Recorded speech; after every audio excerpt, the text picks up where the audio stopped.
now at 10 o'clock, so I think we should start this virtual sort of call of seminar on the Netherlands, Denmark, Frugal Four, and the new sort of basically coalitions in the European Union after Brexit.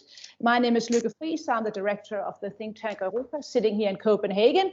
We may have sunshine coming, but at the moment it's actually looking pretty grim. But just half an hour ago, there was sunshine in my face. So let's see what's going to happen there. As I indicated, it's the fourth talk that we are having, where we're basically trying to explore and a very important question also for Denmark. What are the new coalitions sort of after Brexit? What could be new potential allies for Denmark? Where do we see sort of issue-based alliances? Where do we see more formal alliances developing? That's basically the core topic for this series that we are carrying out with the great support. So-called, as we say in Danish, EU-nævnet, and it's also done in cooperation with the European Council on Foreign Relations, the strategic partner of think tank EUROPA. Today's speaker is a Dutch council member of ECFR, and perhaps even more importantly in this context, a Europe correspondent and columnist for the Dutch newspaper, NRC Handelsblad. She is based in Oslo, so what you will see now is Oslo. And I'm sure that maybe the very fact that you are in Oslo could also add some interesting insights to the discussion, but let's see about that. Carolyn, I've actually done some kind of a sort of a practice session with your ambassador here in Denmark to see whether I could pronounce your last name 100% correctly, and I can see him smiling down in one of the corners. But I must say that I think I've basically been put in a situation like many other people, sort of having to pronounce my name, which is impossible when you are not Danish. So I think I'll basically check it out and leave it to you, Caroline. So just say a few words about yourself and obviously also your last name. So my name is Caroline de Gruyter with the famous guttural. But I listen to the Gruter in English as well, and the Gruter in French is also doable. Frankly, this is why my parents call me Caroline, because they can use it in any language they want. But I have missed planes because of my family name. I'm a Europe correspondent for the newspaper NRC Handelsblad in the Netherlands, council member of the ECFR. I do stories for Carnegie, for foreign policy from time to time. And I have been based in Brussels for 10 years. I've lived in Switzerland, so in Europe, but outside of the EU. Now it's Norway, and I've also spent 4 years in Austria, in Vienna. So I look at Europe, let's put it that way, from different angles. And it's nice because these different angles really matter. And I think exactly the subject of our talk today is the new coalition building in Europe after Brexit. And this is looked at from different corners in Europe in different ways. Everybody comes to Brussels with different, that's one thing I've learned over the last 20 years. Every country has its own demands, traditions, hang-ups, taboos, wishes. And they all come to Brussels with those, and they're all different. And somehow they have to work out compromises. And this political game was different with the UK on board. Now that the UK has left, because they have left already, they're sort of hanging in limbo now till January, but they have left already at the end of January. This game is changing. In fact, it started the day after the referendum. Exactly. And I just want to say to all that are listening that we will be recording this session. And obviously one can then also look at it afterwards. And you can also use the chat function in order to raise your questions. I'll make sure that I'll see how I can fit them in to our overall conversation. But as you indicated, Caroline, you've been writing a number of sort of stories also recently. I read one that you did in Foreign Policy. We also put it on the Twitter account of Tænketanken EUROPA. And I was quite stunned by the anecdote that you start with in that piece, because apparently, as you write, it was standard procedure at the beginning of European integration for the Italian foreign ministry, sort of to basically have a procedure where one said, well, if the Netherlands, if the Dutch will be saying something in the EU, we should basically say the exact opposite. And you even quote somebody where you have to use the beep function, because that was basically sort of where you said where it was said in Rome, in case of doubt, beep, so the F word, the Dutch. So let's just start there. I mean, the history of the Netherlands in the European Union, because from Danish perspective, well, we sometimes look upon the Netherlands, well, as a country, obviously we are a founding member, so you joined way before us. So could you say, I mean, maybe just take us a trip up in a helicopter with regards to your membership as such? Yes. Well, very often people are asking me what has happened to the Netherlands. You know, you have strong far-right anti-European groups and parties, and you know, you used to be so enthusiastic. You loved everything. Remember Maastricht, the big summit in Maastricht, where the Dutch really prepared a far-reaching plan for a political Europe, which was then voted down by the others. I mean, this could not have happened today. What's happened to the Netherlands? And then I always say, yes, go back even further, because when the whole thing started after the war, the Netherlands was more, I get all kinds of interesting things on my screen that I don't want to see, of people joining. Anyway. Yeah, and just also here in the chat function, put up the piece that I just referred to in Foreign Policy, which is, what was the title of it again? Something with love, right? About your membership. Ooh, what was the title again? Frankly, I didn't, the Dutch have never loved Europe. And they never will, or something. Exactly. Yeah, I didn't. Yeah. Are made by the editors. So in this case, this terminology doesn't appear in my story, but doesn't matter. After the Second World War, well, after 2 world wars, France and Germany, which were at the heart of all the wars that we had in Europe, they were planning to set up coal and steel communities, pooling their heavy industries, so that they couldn't wage war anymore, which was an economic thing, a very pragmatic move, but with a political aim. Never again. The Dutch were not informed, because the French and the Germans, they knew that if they would involve the Dutch, they would probably sabotage it, because the Dutch at that time were much more thinking in terms of a transatlantic union with several countries, only focusing on trade.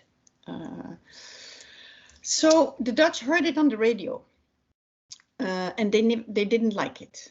But they scratched their heads for a little while, the governments. They realized that, first of all, the transatlantic union or whatever they were planning to form or shape was not coming along yet. Second, that France and Germany would go ahead anyway. And well, they were on the continent, you know, they were not like the United Kingdom, who didn't want to join either. They were there, and after just having lost in the early 50s the colonies, the Dutch were really very dependent on trade with especially Germany, which started to boom again. So for very pragmatic reasons, the Dutch decided that it would be better to join coal and steel and try to, well, you can put it both ways, try to moderate it from the inside or water it down from the inside. Because after the war, we had 5 years of German occupation, and for all kinds of historic reasons, we didn't really trust big France either. So this, for the Dutch, this was really a difficult step. So pure pragmatism urged them to join. Marriage of convenience, or what, if you want to stay in the love metaphor? Yes. Yeah.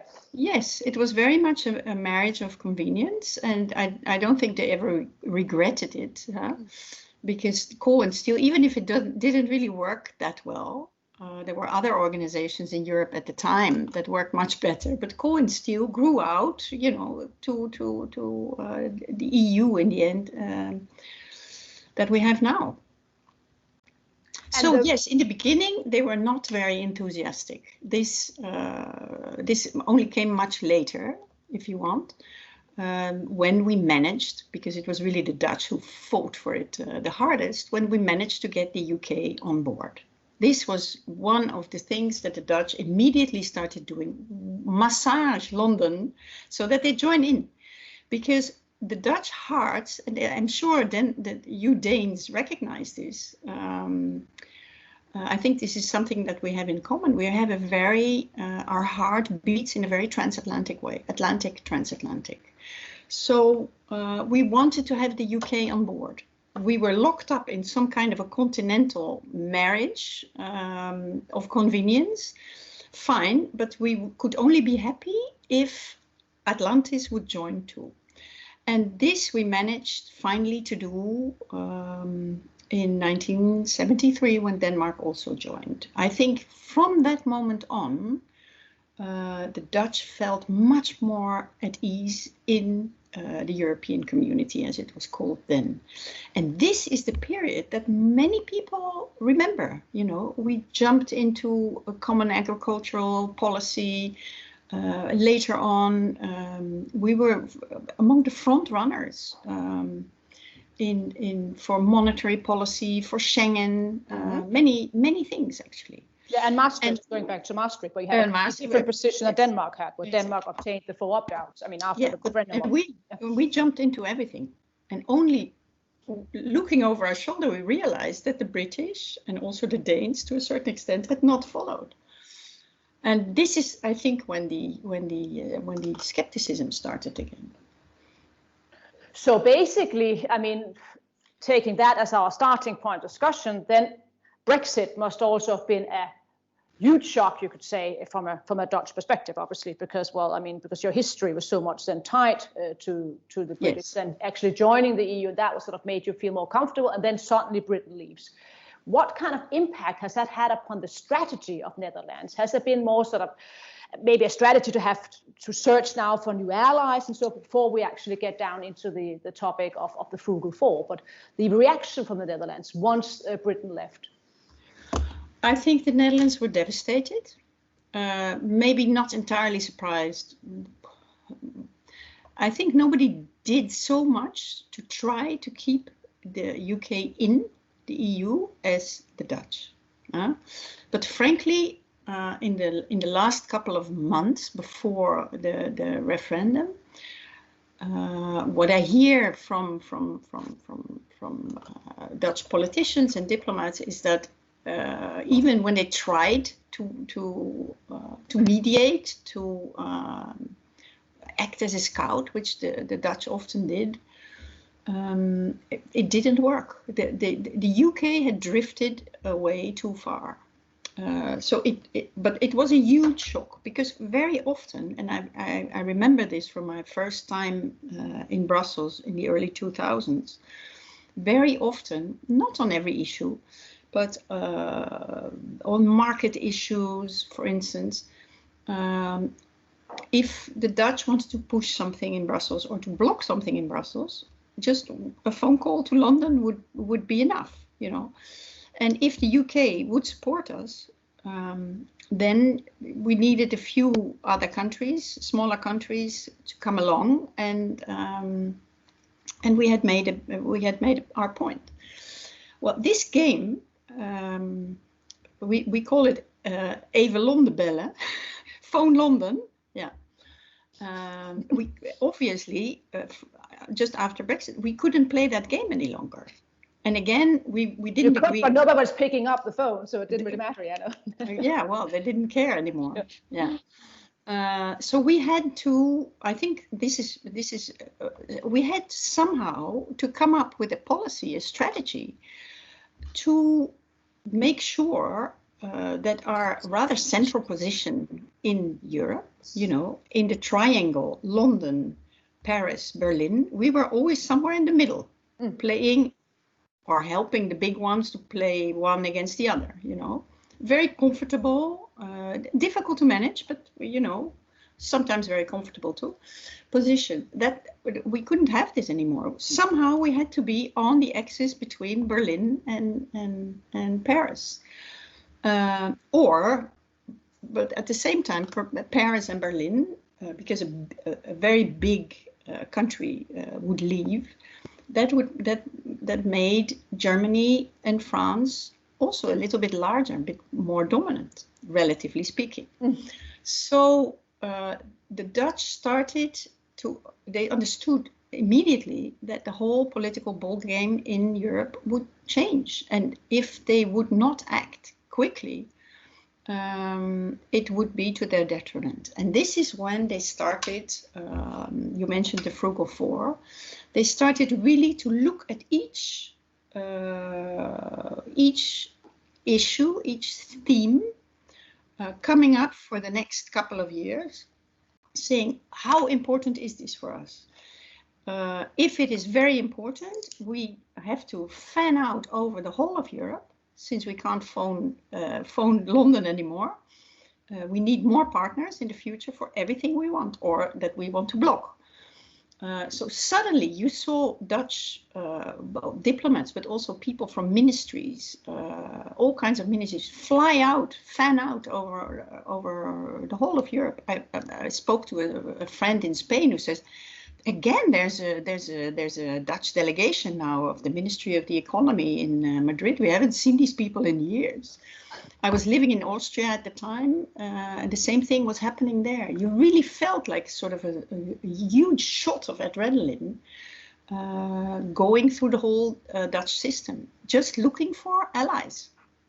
And so yes, the strategy is that was a clear strategy. I mean, sort of that was then decided upon immediately after the Brexit referendum in Britain, and so there was not a decision to say now let's focus upon the Frugal Four as such. There was basically sort of an overall exercise looking upon various issues, climate, budget, migration, and so for Eurozone issues and so forth.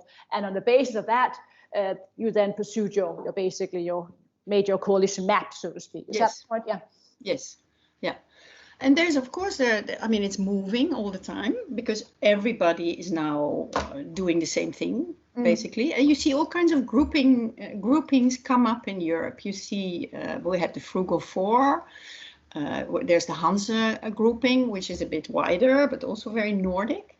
But you have, at the meantime, you have a sort of a Mitteleuropa emerging again, with Austria very, very hesitantly in the lead of small countries that consider themselves not East and not West either, who don't want to be caught there, like Slovakia, for instance, and Slovenia.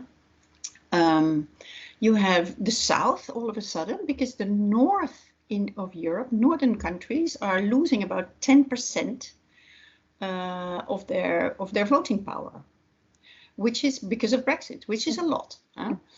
And in theory, the South is getting most of that. Now, if they don't do anything with it, tant mieux pour nous, all the better for us. But it's very interesting when the Southerners are getting together, which they are nowadays. Sometimes we take notice, which we never did before. Like what are they talking about? What is happening? You saw it very clearly with the COVID recovery fund when they really tried to form a front. Well, you have the Visegrad group. You even have a climate group, which goes from the Baltics all the way to Portugal. You know, there are lots of groupings, and everybody is trying out, sniffing each other. There's much more listening to one another. Europe is in a difficult position, I think. There are many pressing issues on which naturally we don't agree, because we never agree. That's why we have this EU exercise in the first place, to manage all this. But there's a new process of sniffing going on, which I find very interesting. That's a nice metaphor, at least for a dog owner. Also, before we get to the frugal four, can I just ask you to say a bit more about the domestic situation in the Netherlands, just to help us out there? I mean, obviously we all know Mark Rutte, also because he's been prime minister. Goodness, for how many years? I mean, he must be, well, there's obviously Angela Merkel, the chancellor, and I can see your former ambassador doing like this, so that must be 10 years, I presume, yeah. And then there's Viktor Orban from Hungary, but he lost an election at a certain stage, so maybe he's actually so it's Rutte now. He's a comeback kid. Yeah, he's a comeback kid, yeah. But Orban is a comeback kid. But say a bit about the domestic situation. We all obviously also, I mean, I've seen many sort of references to the importance of your finance minister. It's not as if that the finance minister doesn't play a role in Denmark, but in the European policy, it seems as if the Dutch finance minister is definitely always a household name. So yes. just give us a bit sort of insights to the domestic situation. Yeah, so let's go back a little for that, because we need to see this in relationship with Europe, because that's why. Yeah.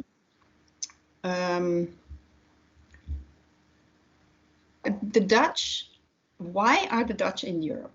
Why have they joined and not stayed outside like Norway and Switzerland?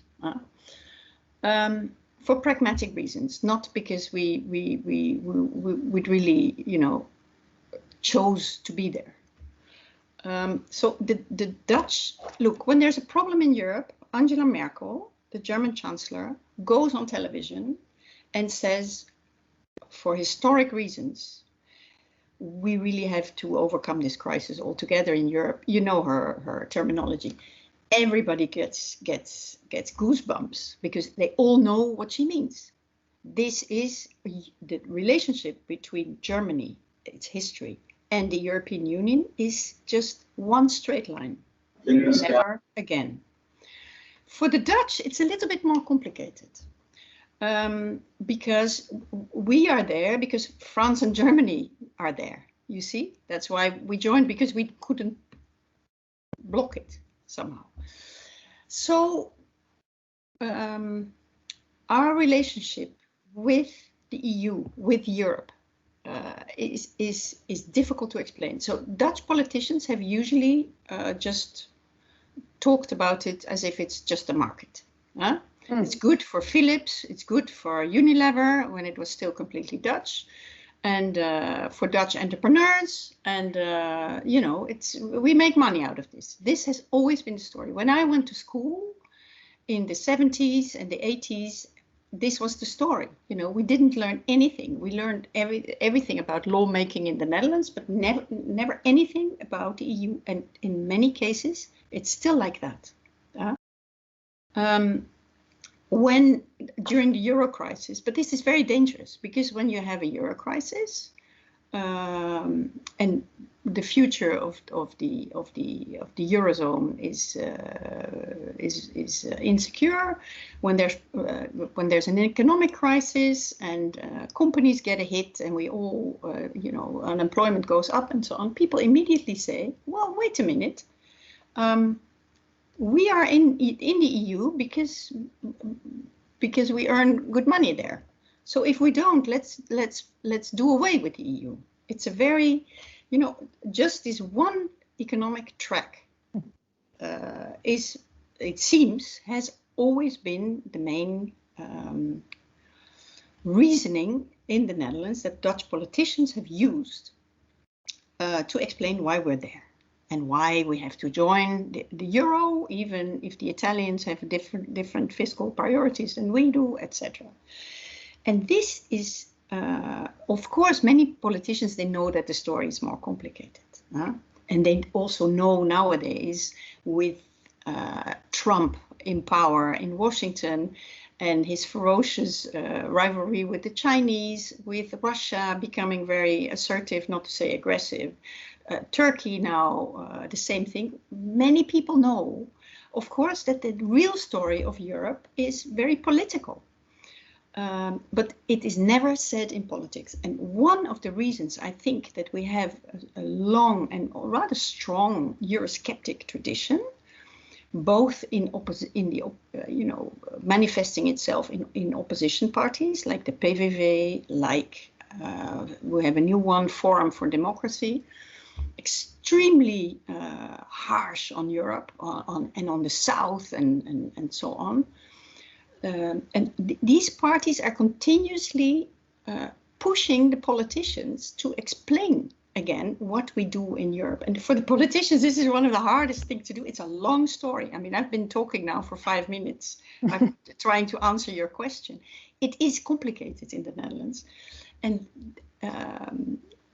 the economic reasoning, I think, is showing its limit there.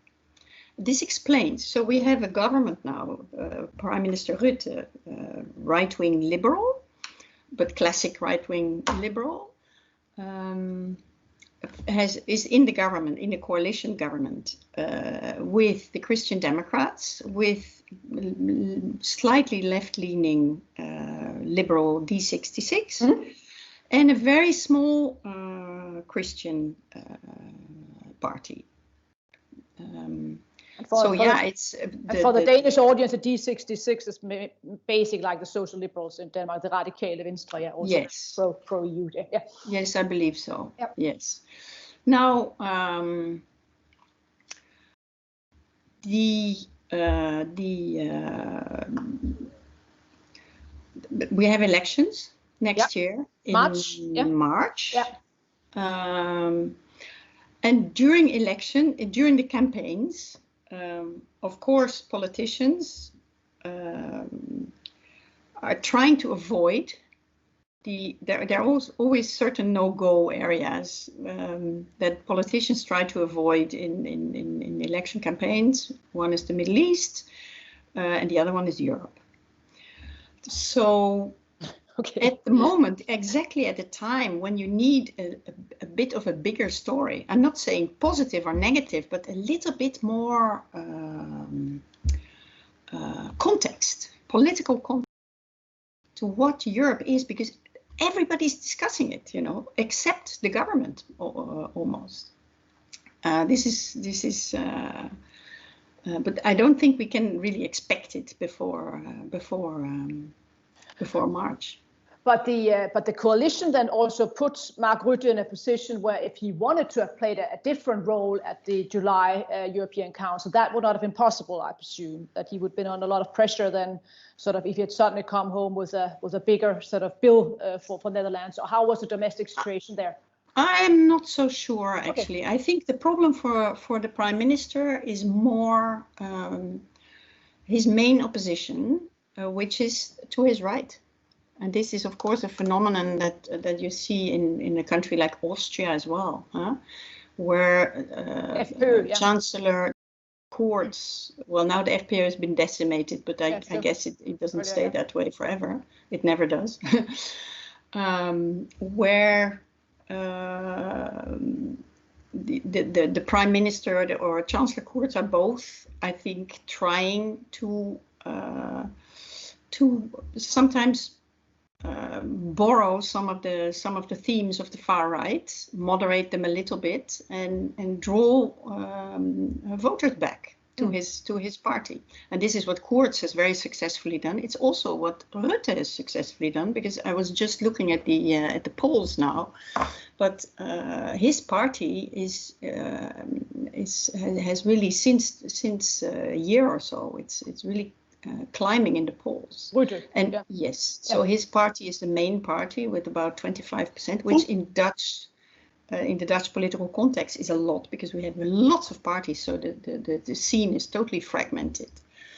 And he has twice as much as the second party, which is the far right PVV, Geert Wilders' party. Okay, and obviously a week is a long time in politics, as we all know.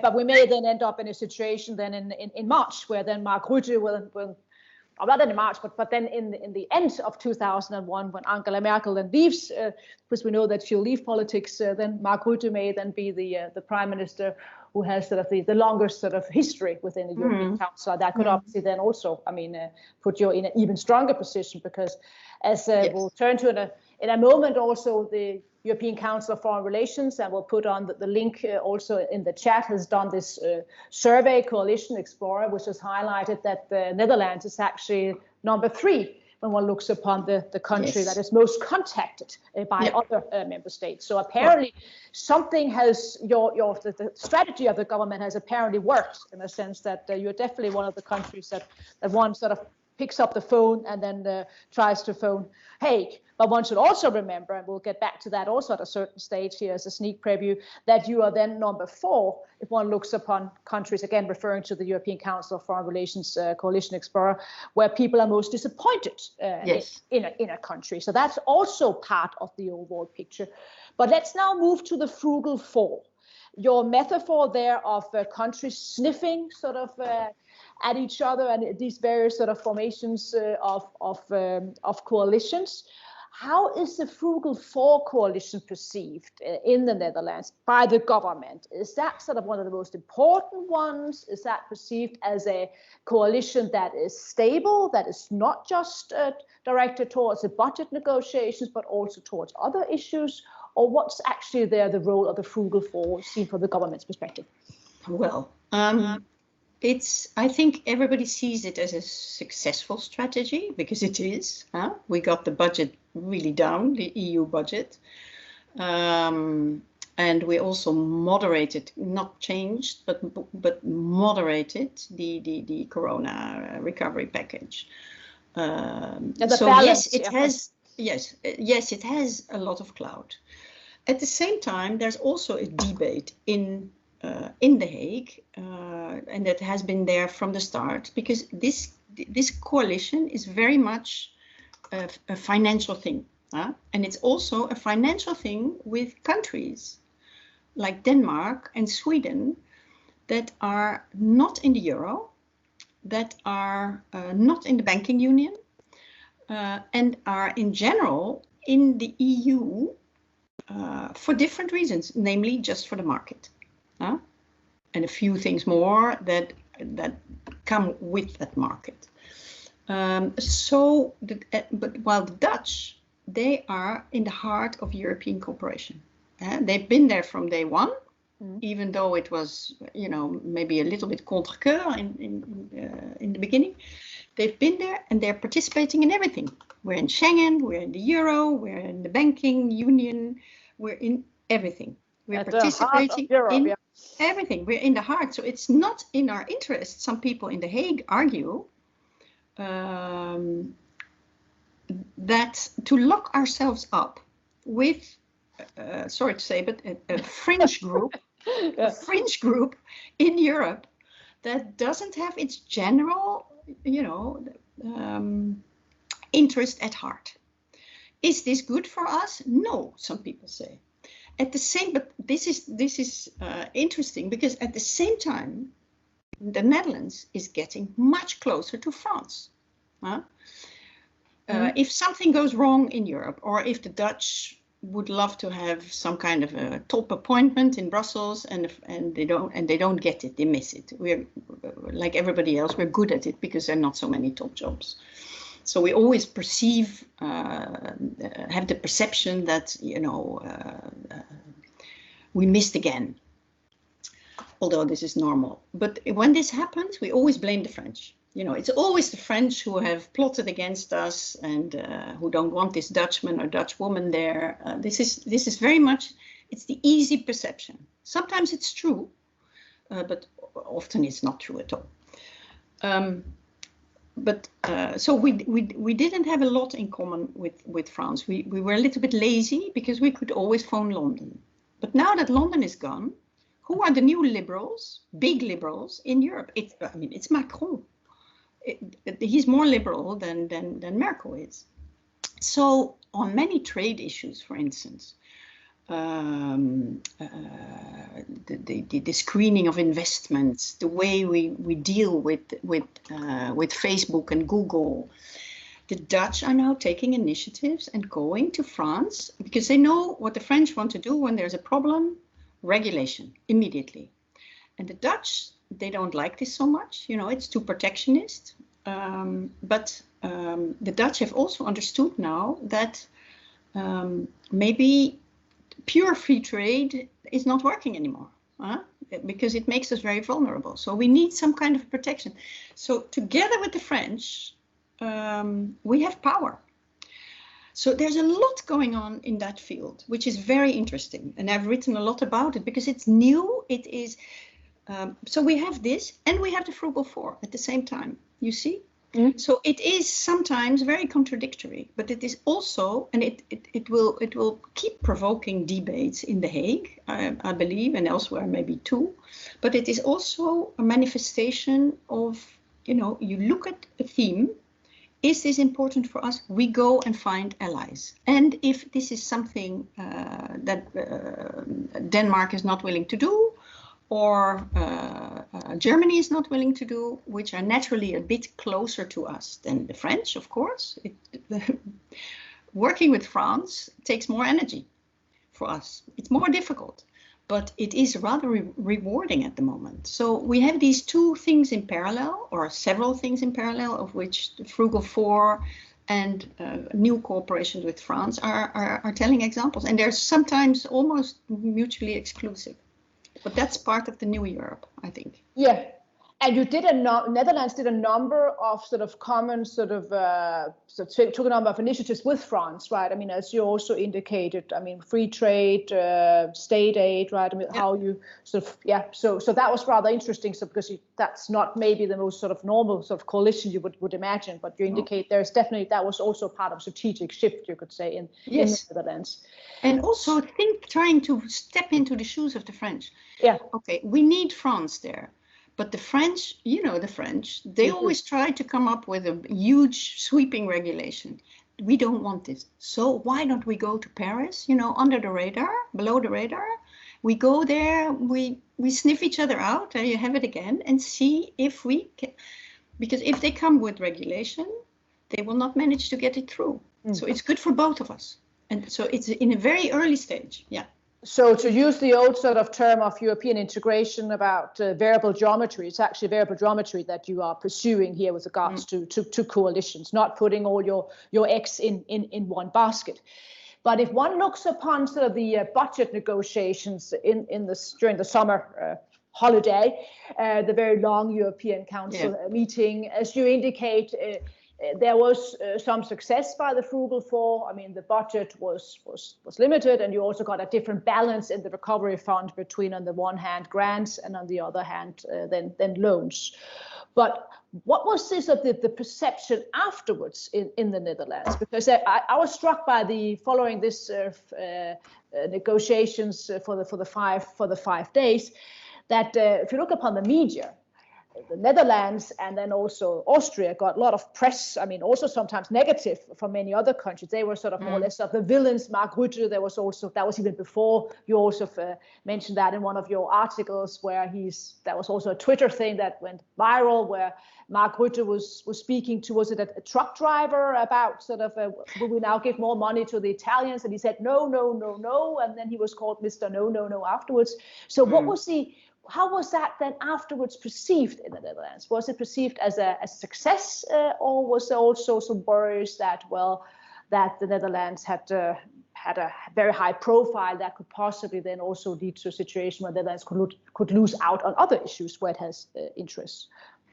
Well, Rutte, I think when he came back, he immediately emphasized that.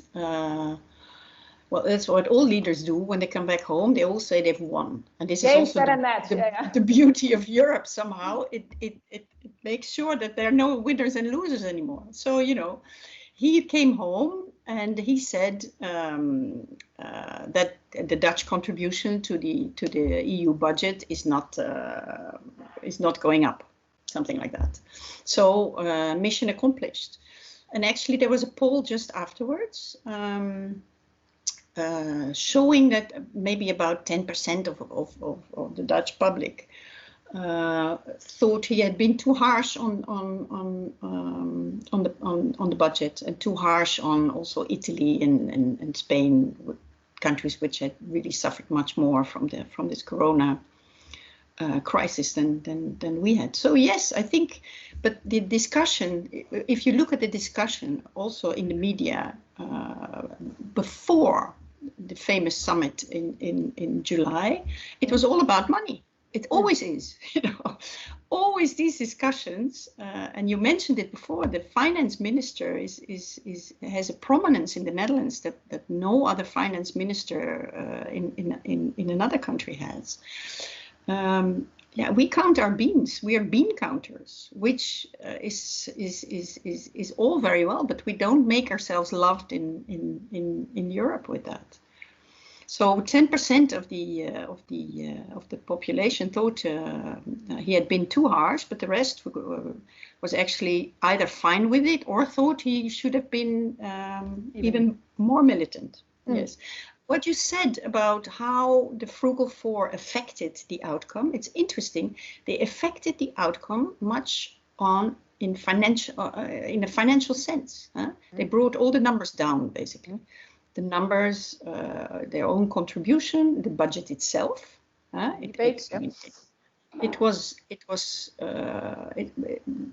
They've cut a lot. They all, including in their own priorities, the geopolitical Europe, defense, digital, all our own priorities. They were decimated really as a result. But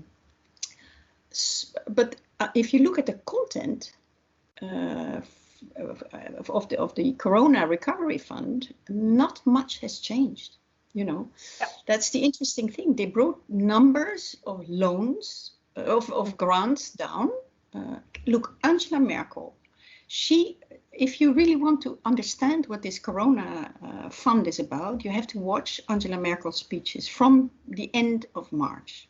She gave several on television, explaining that Germany, to the Germans, but I wish the rest of Europe had watched a little bit better too, explaining why this fund was necessary.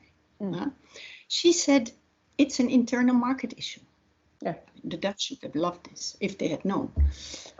It's an internal market issue because we have much more reserves than, for instance, a country like Italy or Spain, who went through a deep euro crisis and a financial crisis and an economic. They're just recovering. So we have much more reserves, so we can support our companies and our employees and our citizens much better than Italy can support its companies. It's not Italy's fault that it is hit very hard by a virus.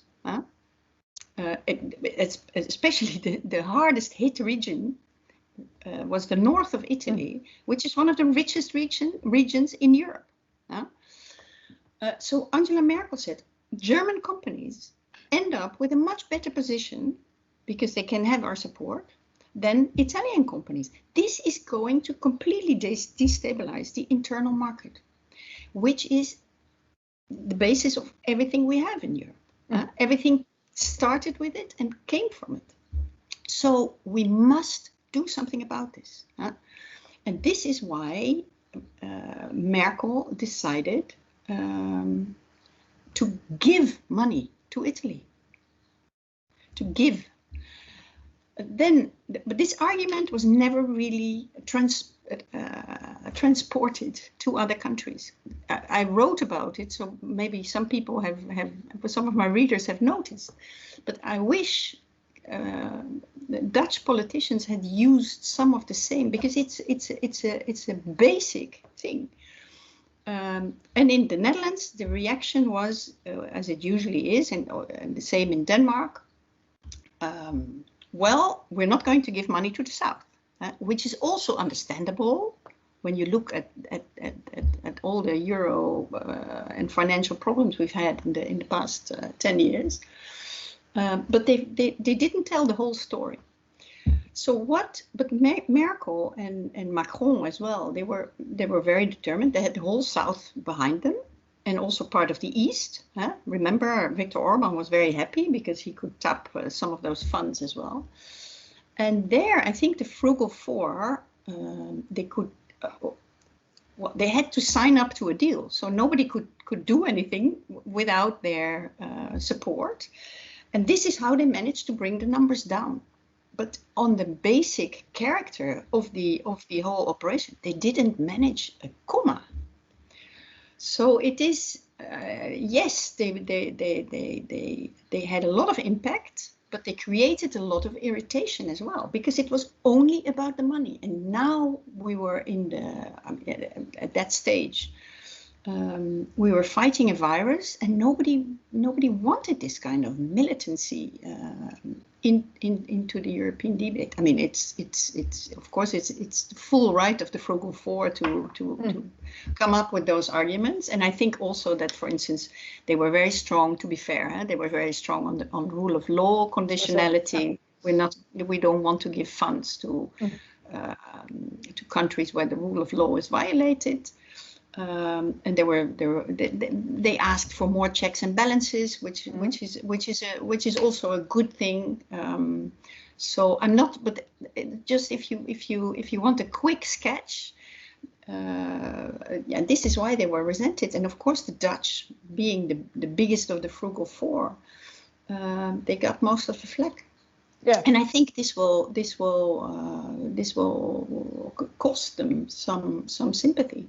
Yeah. But it proves again how this number 3 spot in most important European countries in the deal making that we have had since the Brexit vote. Very interesting. I just see that the Dutch ambassador here in Copenhagen, is that a sign that you would like to basically take the floor here right away? Yes, please go ahead. Unmute yourself. Yes, please, Rob. Thank you, Caroline, for your very clear and informative expose. Thankfully, I knew most of it already. I have 2 remarks, if I may, Lykke, and 1 comment. Sure. Additional remarks. You referred, Caroline, to the fact that we are now talking much more to the French than we used to, which is correct, but it's a 2-way street. The French are seeking us out more than before as well. Macron visited the Netherlands twice already. And that is a wider phenomenon. So they take us as a serious interlocutor and someone they can do business with. Whereas in the past, the initial assumption was we cannot do business with the French, we cannot do business with the Dutch. That's all changed now. So that's one thing. And other countries as well. We are now number 3 in the EU on the list of countries most contacted. So not just outreach by us, but also being contacted. The second addition I would make is, Caroline thankfully mentioned the conditionalities already. Here, the Netherlands and Denmark are in exactly the same position. No money to countries which limit freedom of expression, which put pressure on education institutions, which try to muzzle the independent judges. There is a second conditionality, which is economic reform. We don't want to give our taxpayers money and see it disappear in a bottomless pit. There needs to be reform, and we need to be able to see the programs and be able to monitor the reform programs. So that is the second addition. Finally, I was a bit struck by what you said, Caroline, that the Dutch government is not discussing the EU, is not talking about the EU. I have a very different impression. There is a continuous debate between the government on the one hand and Parliament on the other. There are speeches made by the Prime Minister and by our Foreign Minister. On 2 November, there will be a big conference in The Hague organized by Klingendahl think tank, where Minister Blok will again have a very fundamental speech on Europe. So there is a continuous stream of messages by the government with regard to the European Union. But perhaps you meant it a bit differently than I understood. So if you could clarify, I'd be grateful. Thank you. Yes, Karen, I understood it was during the election or run up to the election, but the floor is yours, Karen.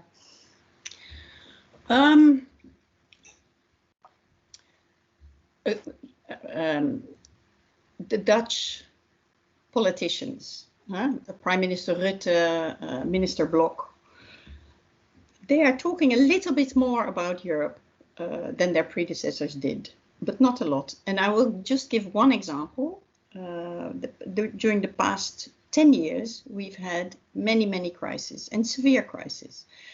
And we've all overcome them so far because I've seen this very close by in Brussels, because our leaders, when the push came to the shove, they wanted to survive this. But before a summit,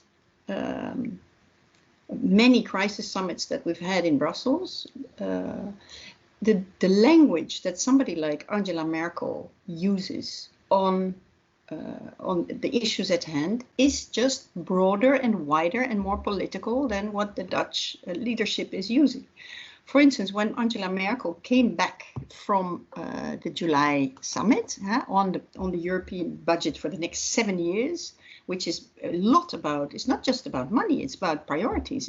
And those priorities are put on the list by member states themselves. They are asking for it. And it was about the Corona Recovery Fund. Angela Merkel comes home and says, we've taken an important step to keep Europe together and to keep it moving and to put this crisis behind us, and starts explaining why this is different with before. In a European context, Macron comes home, and a bit more pompous, of course, as usual, a bit more gung-ho. We've made history for Europe and so on, and starts explaining. Mark Rutte comes home and he says, we've managed to keep the rebate, we managed to prevent the rebate from being higher. I mean, this is a different way. Every country has its different way, its different narrative, Europe narrative. But the narrative in the Netherlands is very much economic, and it's very much as a bean. We look at it as bean counters, and I think sometimes we could use a little bit more of a political context. That's what I meant. Okay, let's just make sure that we also have time just to look more into the specifics of the relationship between Denmark and the Netherlands. How has that changed? I mean, when one looks upon the Coalition Explorer from ECFR, one can see that there is now sort of more contacts than there were earlier. Is that also your impression? Could you say a few words about that, and maybe also say a few words about the division of labor, or how Netherlands maybe prioritizes the various members of the Frugal Four: Austria, Sweden, and Denmark? Yes, I think the Dutch and the Danes are incredibly close. Let's start with that. And we've always been. I remember there was a Dutch sociologist who once did a study on the closeness between the Dutch and the Flemish in the northern half of Belgium. And he didn't find any similarities at all. So he gave up. Years later, he did a European kind of research program, and he saw that the Dutch and Danes were scoring almost in a similar way on many issues. And then he took his old research from 10, 15 years before. He took it again, and he replaced the Flemish with the Danes. And And again, they scored in very similar ways. And I think this characterizes the relationship between Denmark and the Netherlands to this day. I think from what I've seen in my 10 years in Brussels is that closeness is very much there in Brussels as well. It's sometimes we go to the French first because we need more time, and they're bigger. And they're also in the heart of everything European. So obviously for the most contacted countries for the Netherlands, they are Germany, France and Belgium. And it's not Denmark. But when you look at the country in the same ECFR coalition monitor, when you look at which country we agree most with and share many priorities with, not all, but many, it's of course it's Denmark, and it's also to a certain extent it's Sweden. So I think these relations we are always very happy when the Danes have the European presidency, because that means that the Danes for half a year they can share most of the ministerial meetings, and the Danes they have the same kind of pragmatism, they have the same kind of directness, sometimes bluntness and openness problem-solving peoples. We like to consider ourselves. I think so. It's always been there, but now that we re-look at, every small country is yet another one in a new coalition. So I think we look at the Danes in a new way, especially in the fields of climate, which for the Danes is the biggest priority in the European Union. For the Dutch, it's more fiscal issues, but climate also scores high. You see energy showing up, you see digital showing up, you see the rule of law. There are many, many fields in which we work closely together, and we probably will be working even more closely together in the future. Funnily enough, also in the foreign policy field, which is not actually totally European. It's completely national. We sort of coordinate, and if we manage to find an agreement, there's all about it. European foreign policy is complicated, but when it comes to dealing with the US, with China, with the problems in Libya or in the Middle East, when it comes to dealing with Russia, and Turkey will show up on the list pretty soon, I'm sure. No. We very much agree. We think we're small, we have a big mouth, both of us, but we're rather small. And so we like to exaggerate our weight, but we also sometimes painfully aware that, vis-a-vis China, we need each other. We need Europe. So there, I think we can also work together more than we do now. But I guess one can say, use your metaphor about sniffing. I think you have a bigger nose than we have. Obviously, also because of the opt-outs of Denmark, which also play a role. Here, yes. Just final sort of question. What about the U.S. election and the Dutch sort of European policy? I mean, there was just a new opinion poll up by Klingendahl Institute I saw the other day, sort of where there's disappointment in the US and in Trump. There's great worry also about China. Do you see any sort of geopolitical changes to the Dutch European policy, or do you think it will still be, to use your sort of expression, more the pragmatic, sort of market-oriented policy that will dominate? Or will there be changes? No, I think there are changes, and those are not changes because of the U.S. elections. They're going on already, and this has to do with Trump in the White House. It has to do with Brexit, of course. China, yeah. As we said in the beginning, the Dutch heart is very much beating in an Atlantic and transatlantic way. Our mind, our ratio tells us we're on the continent and we have to do business here. And I think our heart, so we're always sort of in a bind between Atlantis and the continent. And I think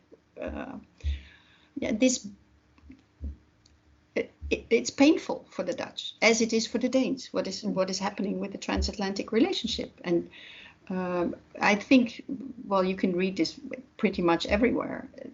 It's not just Trump. Trump is a symbol of something that is going wrong in the transatlantic relationship. It predates him. So the Dutch have concluded, pragmatic people as they are, that yes, maybe we should invest in European defense. Already during the war in Bosnia, this was during the Clinton administration, we all waited for the Americans to intervene. Well, while criticizing them loudly as usual, but they didn't come. For 3 years, they didn't do anything, and they thought, well, it's in your backyard, you solve it.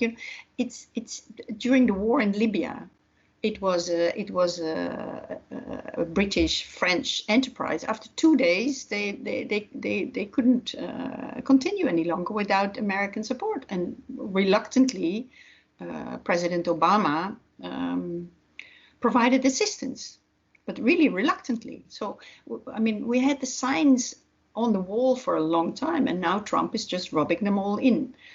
Okay, I think if Biden becomes president, if Joe Biden wins the elections, then the style will be a bit nicer, but his priorities are probably not going to be in Europe either. And the Dutch, to come back to your question, the Dutch, they feel this, of course, and they feel it in their hearts even. So what you see, for instance, the Dutch have always, together with the UK in the EU, have always been very skeptical about European defense initiatives and all that. They are much less skeptical about these issues, even though they managed to halve the defense budget for the next 7 years, but from 13 billion, which was already nothing, to 7. They understand that, we have to get our act together in this field, because if we wait for the Americans, we will be waiting probably forever. And we have so many defense-related security challenges all around Europe now. So, yeah. So basically, that puts you under pressure as Netherlands, but obviously also Denmark. And I think what's been very clear from this conversation is that we do see these shifts in the position, obviously, of Europe in the world, but obviously also within Europe with Brexit. And that has, to my mind, led us to a very sort of interesting discussion here about sort of friends and how you can have a strategy. And it seems to me, but that'll be my personal sort of reflection, that there has been a bit more strategic approach in the Netherlands and in Denmark about how you actually then hunt for new friends in this new sort of changing European Union, with also variable geometry of coalitions. So thank you very much for highlighting that for us. We will put this conversation online afterwards. Also, we'll also put the various sort of references also to your work on our homepage. So thank you very much, Caroline, for joining us. Mange hilsner til Oslo, where you are at the moment. Thank you for having me. It was really very nice. And we love to have you in Copenhagen live at a certain stage when we have when we put COVID-19 behind us. But who knows when that will actually be. Thank you very much to all of our participants, and I can see you've done extremely well, because people actually have stayed and have not left us, which is the biggest sort of compliment one can give a speaker these days. And I just want to thank once again sort of Europanævnet for supporting this particular series, and also to invite everybody to participate in our final session in this series, which will be on November 11th, where we'll be looking upon Ireland as a potential old/new friend of Denmark, and also hear what's been sort of the strategy of Ireland in the post-Brexit Europe. So please join us there, and we'll obviously put sort of the reference to that on our webpage and also on our various social media accounts.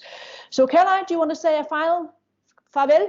Hej fra Norge. Hej fra Norge. Hej fra Norge. Thank you very much. Have a nice day. Thank you very much for having me. It was a real interesting discussion. Thank you.